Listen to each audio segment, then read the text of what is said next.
Samantala, lalaki po nasawi matapos sumanong makuryente sa Dagupan City. Para sa detalye kasama natin, Idol Joanna De Vera.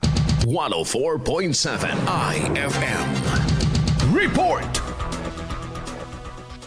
Natagpo ang nakalublob sa tubig baha ang bangkay ng lalaking ito matapos umanong makuryente sa bahagi ng downtown Dagupan City. Ayon kay Dagupan City Police Station Investigation Officer, Police Captain Joy Salvador, noong unay napagkamalan pa umano itong manika ng nakakita, ngunit nang lapitan, dito na napag-alaman na katawan pala ito ng isang lalaki. Lumabas sa investigasyon ng pulisya na kuryente ang lalaki sa isang streetlight roon. Posible umanong nagmula ang kuryente sa isa sa natuklap na wire sa ilalim dahil wala naman umanong nakalaylay na kable ng kuryente sa insidente. Kasi sa investigation natin, sir, na kuryente siya dun sa may street light.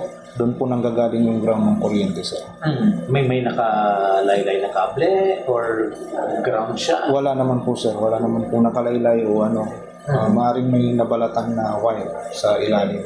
Wala namang nakitang foul play sa insidente. Agad naman na nakipag-ugnayan ng otoridad sa City Engineering Office ng lungsod, gayon din sa electric company provider upang tignan at suriin ang naturang streetlight malapit sa insidente. Opo, may paalam na rin po. May coordinate na rin po natin. Pero yung street light po kasi, ma'am, under pan po ng City Engineering Office.